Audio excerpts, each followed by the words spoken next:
What is up, ladies and gentlemen? Welcome to Geek Talk News, podcast episode 2, whatever the fuck you want to call it. There's plenty of things that I want to talk about today. On the agenda, we have some global warming talk. Try to limit the political discourse in this episode. Top 5 ways to keep robots from stealing your job. We have a story about a new gaming movie which stars Will Ferrell and Sony. Plans on cashing in on the smartphones, on smartphone gaming. We've heard this before from Sony. They just fucking fail miserably for some reason. Seems like the only successful thing they can do nowadays is Sony PlayStation. So, yeah, we can talk about that. I think they tried it back in 2012 and then they fucking flopped and canceled it last year. But hey, that's, none of my business. I don't work for Sony. Before I would probably reprimand Sony for their decision. But, like I said, I don't work for them. I don't get paid by them. And I could be fucking wrong. Wouldn't be the first time. So right off the bat, let's talk about global warming. So there was a report that pretty much says that fighting global warming is way more expensive than letting it happen. God, these fucking conservative climate science deniers, fucking idiots, man. Liberals are the real, people of science, except for vaccinations. Fuck that shit. Fuck vaccinations. Yeah. I had to mock some, government control your life. Climate change is terrible. It's almost as bad as it's turning the frogs gay. Fucking right-wing Alex Jones shit. Left-wing fucking social justice warrior. Global warming is racist. Okay, this isn't a political channel. There is a reason why I keep all my political channel, or all my political stuff on a separate channel, which is actually kind of blowing up right now, more than this channel is. Fucking amazing. You want to imagine that saying some controversial shit could get you views. So simply letting global warming happen and dealing with its effects may be a lot cheaper than decarbonizing the global economy. Well, fuck, you don't say. Subsidizing shit that doesn't work or that isn't effective is a bad idea. Prematurely subsidizing it as well. Yeah, you don't say. Fuck. Fucking damn Democrats. Fuck. Don't get me wrong. I hate conservatives too. According to a new report by the Manhattan Institute, damn science deniers, mainstream estimates are very disconnected from the rhetoric you hear about global warming from environmental groups and politicians, especially in the wake of the election. Oren Cass, the senior fellow at the Free Market Manhattan Institute, who authored the research, told the Daily Caller News Foundation, the expected impacts of climate change from even the Obama administration are substantially less than you hear from the rhetoric they're saying. Cass said, this is not the end of the world. The study found that the Obama administration's long-running projection for the cost of global warming is about 0.1% of the U.S. economy per year. Government economic estimates will claim that without global warming, global gross domestic product GDP would have grown from $76 trillion in 2015 to $510 trillion in 2100. Well, fuck, I ain't gonna be alive for that shit. Shit, I was born in the 90s. What the fuck's this horse shit? Under some of the worst global warming scenarios, however, global GDP still grew about $490 trillion in 2100. This is a $20 trillion cost. Wow. Fucking unsubscribe right now, or don't subscribe at all. Click off this damn video. But the world is still 6.5 times wealthier than today. Even the Intergovernmental Panel on Climate Change assumes in its various scenarios that the people of 2100 will be between 3 and 20 times wealthier than the people of today, despite... I fucked that up. I'm pretty sure I repeated. I'm a redundant bastard. Despite assuming the worst possible impacts of global warming, reducing emissions today for the benefit of the people in 2100 is transferring money from the poor to the rich. God damn, you think this is something that Democrats would jump all over? Fuck, our global warming rhetoric and policies are giving more money to the rich from the poor? Oh shit, let's get right on that. Pretend this is a team. Pretend I'm a frog. A gay frog. Imagine that. Imagine government subsidies hurting the rich. You know, a huge shocker there, right? God. It's almost as if these Democrats, Republicans too. No, stop from the political discourse. Yeah, stop. Nobody's gonna subscribe now. Yeah, so imagine that government subsidies going into premature projects, from companies that can't prove that their shit works. And we will actually go over how much, solar energy doesn't work as effectively as they say it is. You could cover the entire desert, from eastern Oregon all the way east, through Nevada, maybe even through Idaho. You can cover all that landscape with solar panels. And then maybe you could power a little over half of America. So that's how ineffective that is. No, but we can combine shit. Oh, shut the fuck up. There is something really cool, though, and it was a fabric, a cloth, that the threads in it utilize solar energy and wind power. So when it flaps, it's getting energy from that, and when the sun shines on it, it's getting energy from that. So I think that would be really cool to have a house, especially in the desert with all that open land, some wind, or just a house anywhere, even where I'm at, you can see the sun shining. It's not always sunny here, so solar isn't the best. Wind would be better, but a combination of both. Imagine you're being patriotic and you put the American flag on your house and you let it wave, and you're generating energy from that way. Power a generator, power batteries. You can have at least a section of your house using clean energy. That'd be pretty cool. If anything, forcing people, or forcing the government, or forcing schools, or keeping poor people from having access to fossil fuels really isn't going to help, and it's just going to cost money.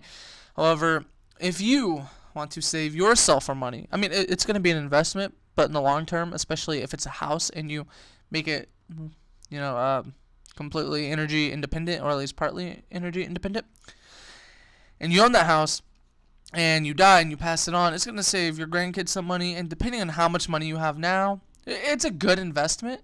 It really is a good investment, especially if something happens, like, the power station goes out, end of the world. I'm talking, end of the world stuff. And speaking of end of the world, I got this. I've read it before, but I officially got it today. It's really fucking awesome. You need to get this. Jericho Season 3 comic book. If you haven't watched Jericho yet, you need to watch it. It's strange. It's a very right-wing show. By right-wing, I mean, pro-gun, anti-government show on CBS.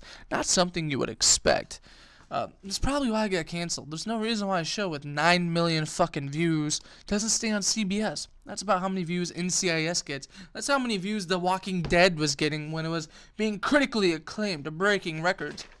I went off on a tangent. Let's go back. Anyway, if you personally want to invest in green energy, go for it. Don't force me to subsidize companies that don't fucking work or do anything.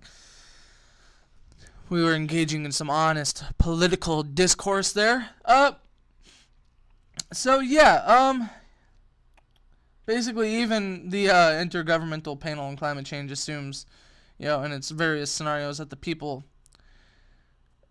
of 2100 will be 20 times wealthier than people of today, meaning they will be able to afford green energy alternatives, especially when it becomes useful and isn't forced on you prematurely. The problem is that even if we spend the money environmentalists want, we couldn't solve this. None of the plans proposed by environmentalists would actually accomplish anything and actually stop global warming. Instead of 3.9 degrees of warming, we'll get 3.7 degrees of warming. And the Paris Global Warming Agreement would likely cost as much as $16.5 trillion between 2016 and 2030, according to projections from the International Energy Agency, if fully implemented. Yeah, so it wouldn't... oh yeah, by the way, the link to this will be in the description box below. Yeah, so the agreement wouldn't really do shit.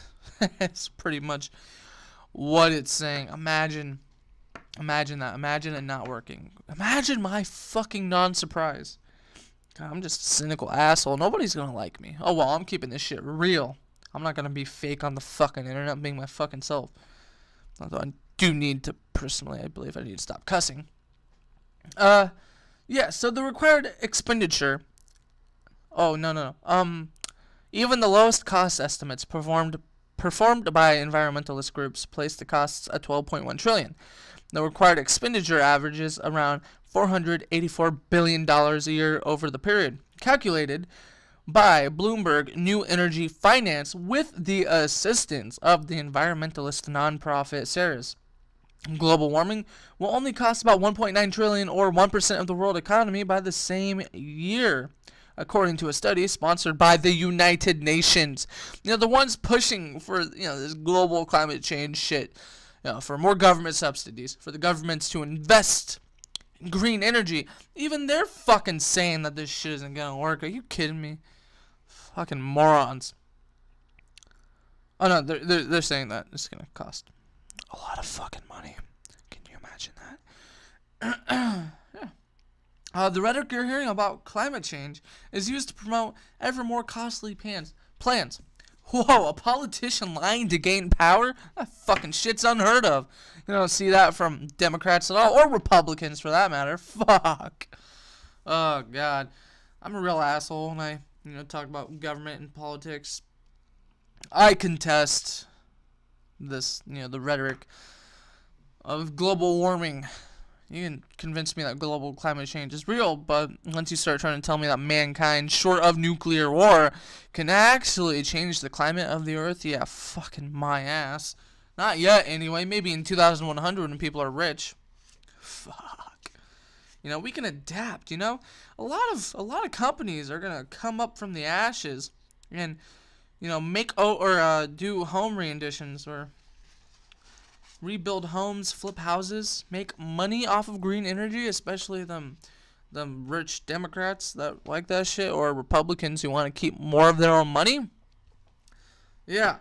And if you actually generate enough power, out here it's PUD, People's Utility District, they will actually buy power from you.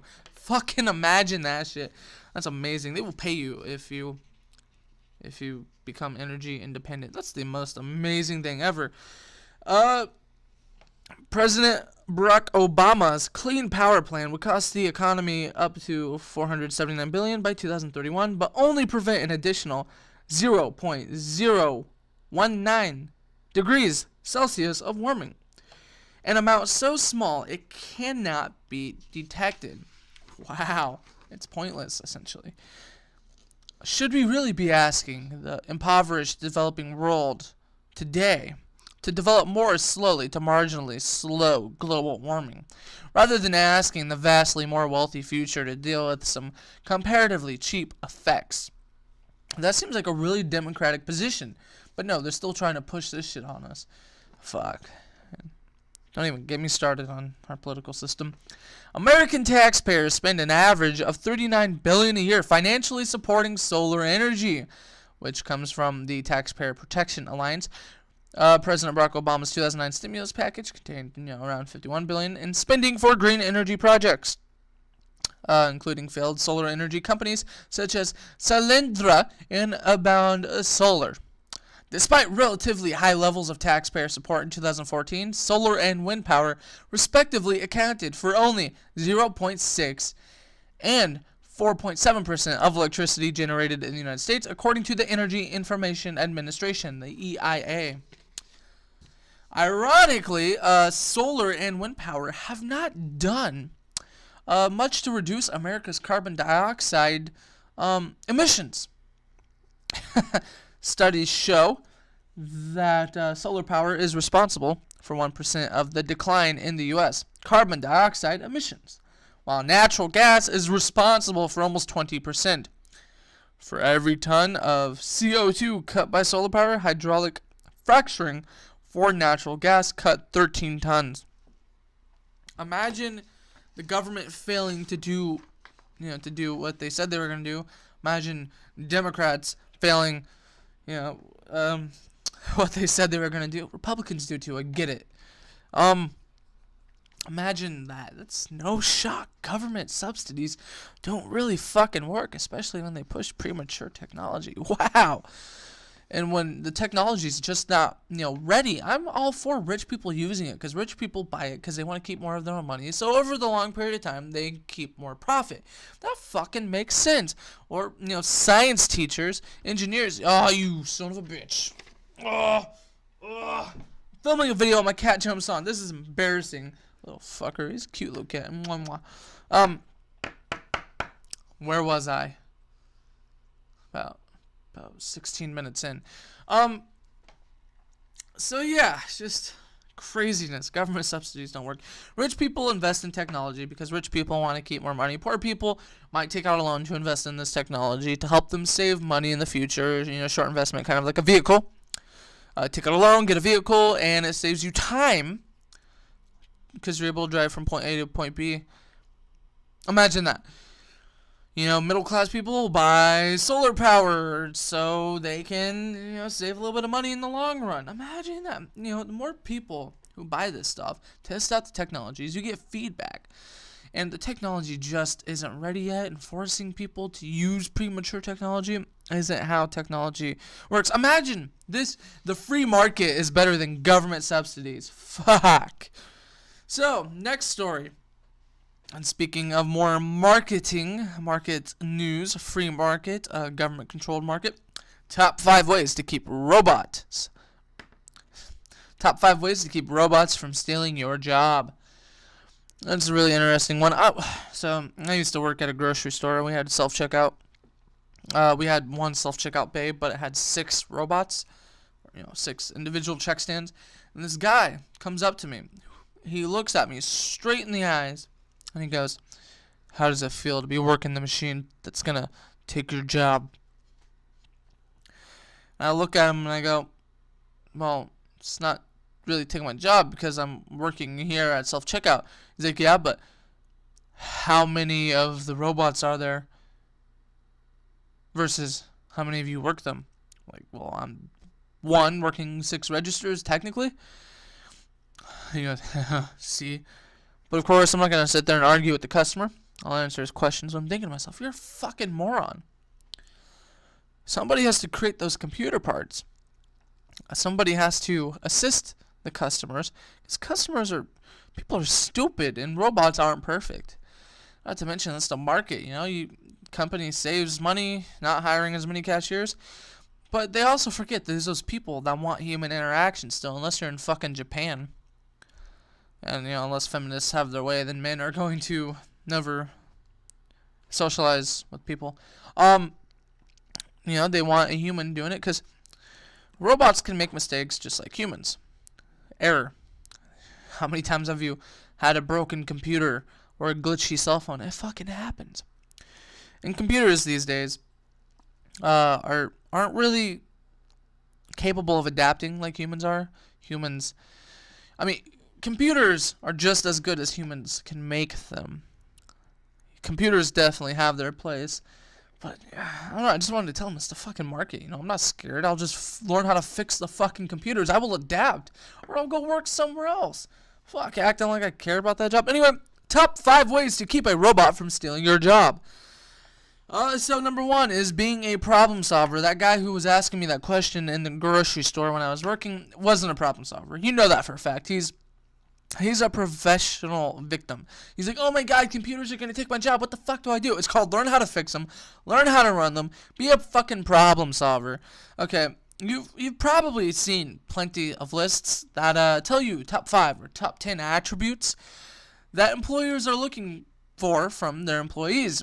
And they, of course, they vary somewhat, or they're worded a little differently depending on who's writing the article or what job it's for, what it's catered to. But one quality that always makes the list is problem solving. And the reason is that computers and robots, while they're very good at following their programming and making complicated calculations, they simply aren't good at making business decisions. So, what does that mean?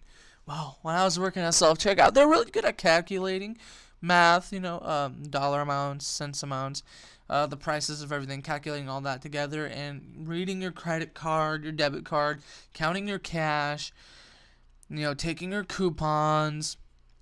While they're really good at that, they're not good at making decisions. They jammed up, I would have to be there to fix them. Or price wasn't right because for some reasons the prices in the inventory didn't set automatically. Or the coupon wasn't registered, and so a human error, because there's no way a computer is gonna be able to fucking just change it like that. And of course, computers aren't gonna always set prices, depending on the projection our store is trying to get. I was there to make sure that everything went smoothly. And there wasn't a single day working at self-checkout where the day went smooth. No, every machine fucked up at least once, or every person fucked up at least once. Even people who are trained in engineering and computer programming and all this shit, who are really inept, who have fucking smartphones, build their own computers, have trouble at self-checkout. Why? Because technology fucking sucks sometimes. Number 2, embrace emerging technology. God forbid that you learn how to fucking use technology. Okay, when new technology appears in your workplace and you fear your position, maybe in the crosshairs, maybe cut because of that technology, don't fucking fight the change. Become a goddamn expert. I am a hateful person. Become an expert. Learn how to utilize this technology. One of my parents, for example, is a med aid at a retirement center.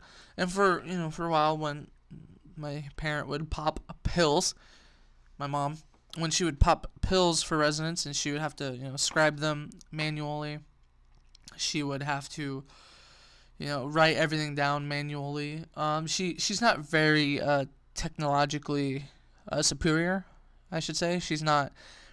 I do most of the computer stuff for her. My dad does most of the computer stuff for her. My older brother does most of the computer stuff for her. My little brother probably would do most of the computer stuff for her. She's not good at it.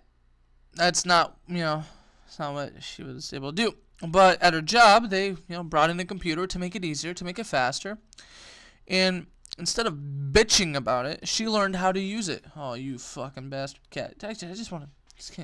He's swatting at the blinds. That cat is swatting at the blinds. I need, an office. I don't make enough money from this YouTube channel. I make more money from my political channel. Can you imagine that? What the fuck do you... What the hell? Anyway... So, they got a computer. You jump on this table, I will stab you in the throat. I love my cat. He's cute. That's why I threaten him. It's like when you're dating a girl and you just talk shit with each other, or you talk shit with your best friends. That's what it's like. I have been going on so many tangents. This video is way longer than it fucking needs to be. God damn. Oh, why? This is the second time, you bastard. God. You're just looking at some cat booty. Get the fuck off. What the fuck?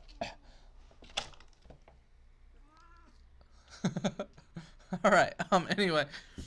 So she got a computer at her work. And at first she was really nervous about it, but then she said, no, I really need this fucking job because I need to pay some bills and, I need to eat and I need to, I need to fucking live. I need to work to live. So she learned how to use the computer, and her job is so much fucking easier. Instead of bitching about it and then getting fired because she didn't want to learn how to use it, she changed everything. She learned how to use it. Now my cat has a hairball. I should just delete this video. I just spent fucking 25 minutes filming a video just be interrupted by my cat so many damn times. Okay, so as I was saying, my mom learned how to use the computer at that work. I used how to learn the technology that made the job easier, scanning devices, the software that was loaded onto the computer, what it was specifically designed for. And she learned how to use it, and as a result, her job's easier, and she kept her job. Imagine that, because you still need somebody to manually give the medication to the residents and pop the pills. It just made inventory a lot easier, and it made planning a lot easier. It made things so much easier. Keeping records, you don't have to dig through this all the time. It's right there. Of course, you're going to keep hard copies just in case. Number 3, give more than you get. We are such an entitled generation. The $15 an hour minimum wage proves that people who are economically challenged, begging for more money. Imagine that, fuckers. So, first, employees, they always seem to think they're worth more than they are. Like burger flippers. Second, they have no idea what it really costs to employ them. If I'm a CEO and I see a really bad employee that I'm paying $40,000 a year, $80,000 a year, anywhere between there, and he's a terrible employee and he's costing me more money than it is to employ him, and he's not adding anything to production, and I'm only gonna lose $10,000 from firing him because I'm paying him $40,000. I'm gonna save that fucking $10,000, save that $50,000, fire him, keep the rest of his salary that he didn't, work to earn, and go on a fucking vacation for a month or 2. Okay, I'm going to the fucking Bahamas or some shit. Yeah, that's how the market works. You get fired if you suck ass. If you're entitled, well, fucking you're fucked. Number 4, learn to recognize great ideas. So don't shoot down ideas just because they may seem dumb. Recognize what gimmicks are. So, gimmicks, they seem cool when they come out, but they're fucking stupid ideas, and then they flop. They bomb. So recognize that the flip can happen. You can hear an idea that seems really fucking stupid, but it might take off and make you fucking rich. I need to stop cussing. It might work. It might make you money. So realize what a gimmick is, and realize that the opposite of gimmicks can be true too. Gimmicks seem like a great idea, motion control, really badass, innovative. Yeah. How come the PS4 and the Xbox One haven't really cashed into that? Because it fucking sucks. A lot of people bought the Wii, but then they realized I want to flail my arms around in the air like a child. Number 5, show gratitude. This kind of goes back into the entitlement that I was talking about. One of the employers at my job, one of my bosses, likes to say, hey, thanks for coming in, or, thanks for doing this for me. And I go, yeah, thanks for giving me the chance. Or, yeah, no problem, my pleasure. Just shit like that. Be grateful that your employer is employing you, because nobody is entitled to a job. That's capitalism. The best system in the entire world that brings people out of poverty. We're not a welfare, well, maybe now we are. Welfare is not good for you. Welfare sucks. It's important to remember that nobody owes any of us a job. It's very easy to fall into the rabbit hole of entitlement, kind of like, what I was talking about earlier. Number 3 of top 5 ways to keep a robot from stealing your job. So, always wanting more money, whether or not it's deserved, complaining of workloads and company policies, gossiping about coworkers, and saying they're not doing their fair share. The number 1 sign that you are about to lose your job is that you hate it. If you hate it, everyone knows it, and most of all, your boss. Yeah, entitled bastards, I would encourage you to either A, get a better job, work better, or start your own fucking company. Oh, and if you realize how hard it is to start a company, well, you can thank the government for that. All right, back in more. Let's get off this political discourse I spent a fucking half hour on for just 2 fucking stories for no reason, because I'm just talking a lot. Actor Will Ferrell will star in a gaming movie. This is something I really don't give a shit about, but I need to get some views so I can make some moolah. Yeah, it's not gonna happen. Actor Will Ferrell will star in a movie about competitive gaming. Production company Legendary announced today. The Anchorman star will play a professional gamer in the untitled movie. The role is said to be akin to his Ricky Bobby character in the NASCAR movie Talladega Nights. And there's no word yet on what the story will be. That's all there is. That's all there is. The article that from GameSpot, they said a bunch of other stuff. That's really the gist of it. You learn that Will Ferrell is going to be in a movie. They give you a long fucking paragraph. And they tell you that, it might be, his character is going to be similar to that, Ricky Bobby in Talladega Nights. But other than that, we don't know. But we're going to give you this giant fucking article of nothing. That's what it was. I don't care too much about Will Ferrell. I liked the other guys. Thought that was a fucking hilarious movie. Step Brother, that was pretty funny. Elf was a good movie. Other than that, to me, it just feels like Adam Sandler, like a funnier version of Adam Sandler, maybe, like a mix between Adam Sandler and Seth Rogen. Highly immature and not funny, except for some of his movies. I like Will Ferrell more than I like Adam Sandler, more than I like Seth Rogen. I will say that. Other than that, no other news. No other news. It might be a funny movie, might not be a funny movie, might be a flop, might be really fucking successful. It has Will Ferrell. Of course it's going to be successful. Even if it's critically panned. Sony to bring PlayStation games to smartphones. Now, I feel like Sony's done that before. I feel like they've done that before. Oh, 2012. Have they done that before? What does this say right here? Oh, in 2012. Did I say 2004? I'm a fucking idiot. 2012. It launched a platform called PlayStation Mobile to recreate the PlayStation gaming experience on Android smartphones and the PS Vita. But the service was shut down last year, in 2015. Imagine that. Imagine something flopping from Sony. The only successful thing that they have at this point is PlayStation. Really? Come on now. Sony plans to unleash some of its iconic PlayStation titles on smartphones from next spring in its most determined attempt yet to capture a bigger share of the $35 billion global mobile gaming market, even if they're prematurely not ready. Maybe they learned from their flop in 2012. Maybe they did that. And if they did that, then that's going to be awesome. I'm just not a huge fan of mobile gaming. I'd rather have a dedicated console, but that's just me not embracing new technology, essentially. I don't know, I think when you start working full-time, you can just kind of lose interest in a lot of things. Yeah, that's right, I'm a man. I work full-time. Yeah. I would reprimand Sony for this, but I don't work for Sony, so, yeah. And it could work. I could be wrong. Could be fucking terribly wrong, which, like I said before, wouldn't be the first time. Kind of a jackass. I'm kind of assumptuous. I'm kind of presumptuous too. I have no proof about anything I say, pretty much, which is generally a bad thing for me. So the move follows the runway successes of augmented reality mobile game Pokemon Go. God, no, why? That's so stupid. I hate it when companies do that. They're like, hey, look, Pokemon Go, let's start doing our thing over here, I'm just a Debbie Downer in this video. God, I just seem like a real obnoxious, arrogant jackass right now. I'm sorry.